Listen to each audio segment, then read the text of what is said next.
Tun tru ma chuan Awlsam Taka sikul Naupang pai tor Siam dan lantir kan tuma alu pum thum artui pum li tomato pum khat de purun sen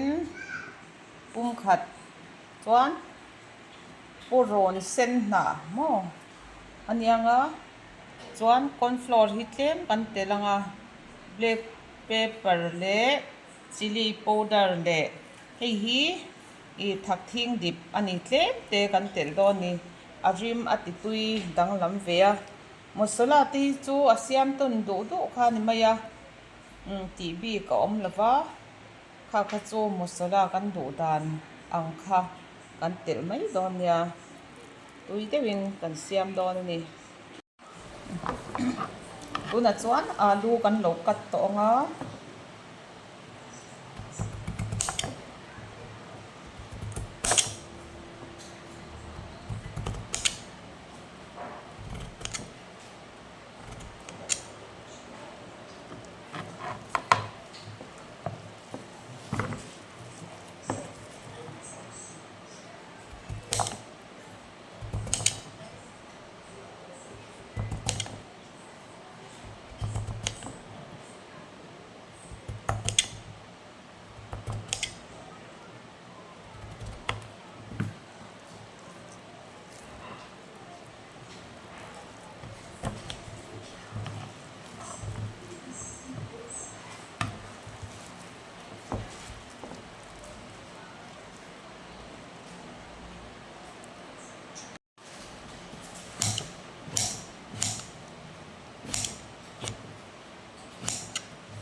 tuna chuan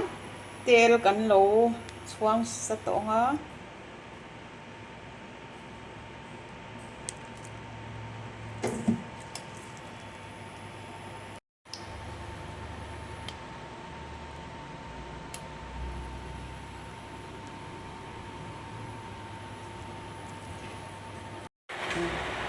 purun kan lo thak na sanga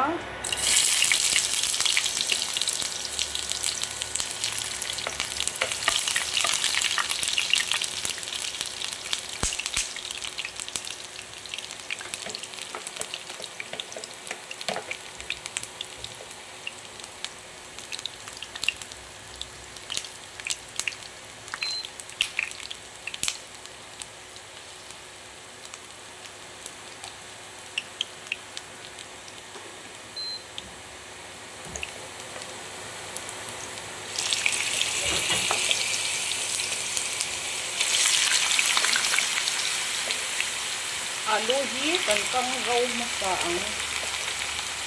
azo ram te mer ni tuang na din mo kang rau nga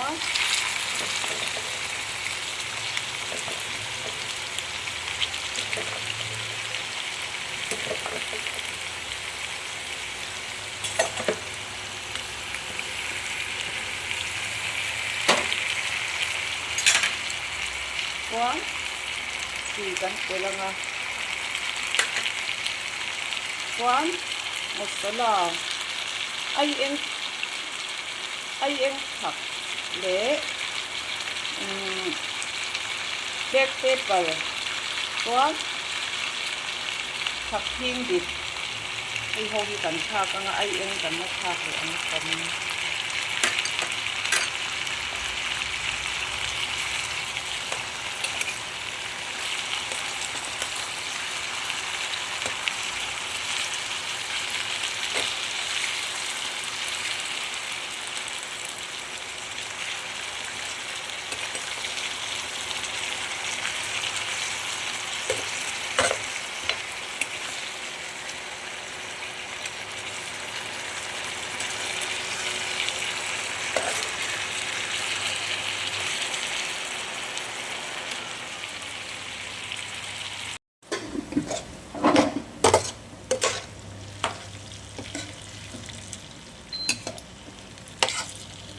tira mấy kan tis lavanga niam te atangin kan ur thawanga kan tisang twal to langa a chan chu a tiram mấy ti san ut mai sate mai tel sal to ka han ti mal hi hir kan hi a tui tor angin tui lo thina mấy niam te in kan tianga chuan kan san chho ze lang chuan chhe kan hi a tui ro so kan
thir fian te ni corn flour kan tel do ni ar tu ya hian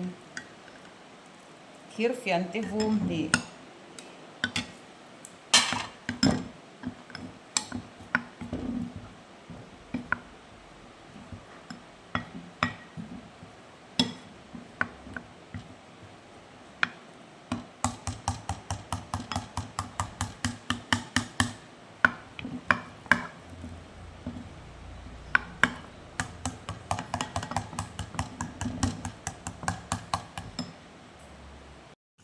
tuna chuan kan lo mix tonga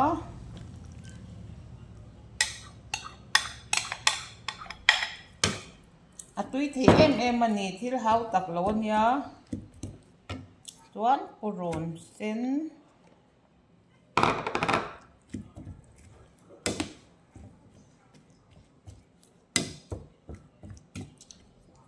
school naupang tan po vitamin te kha thata siam ol ro pui siam mo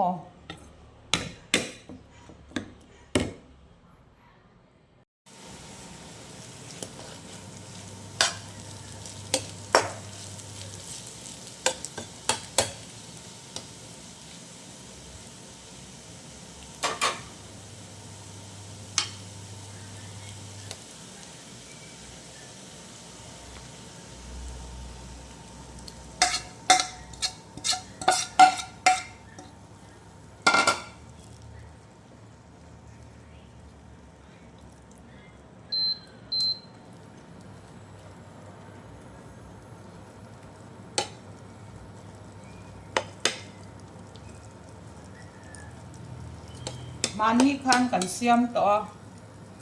a mix de a ti dan a in ang lovanin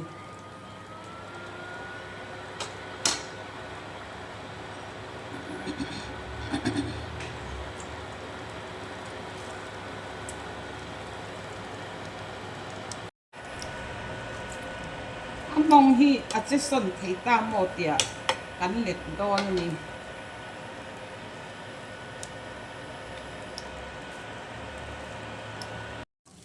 tuna chuan hi among hi alo che son thei to a chu wang chuan yan thengin kan khu anga kan let thok don ani kan let thok anga chuan isong khan mai ti khan le lam hi kan han or le anga mei sangal phoi lovin mei niam devin kan tiang tuna chuan sikul naupang Tiffin pai tor chi khat chu kan lo siam zota a ti hian atui em a vitamin te po a tha em ani in lo siam ve don nia Awlsam taka han siam zong thei hi nu te kan buaya chu wang chuan tui si Awlsam taka siam dan kha kan zir kha apoi mo a voina ka siam te hi atui in naupang in du ve em ani nang ni pon tui te min lo siam don nia ka video te min lo en sak thina wangin voin hi ka thleng ti ka hria apoi mo ti tur ang chi reng reng te min lo pe thina min lo ti sak thin ti ka hria ka lom em ani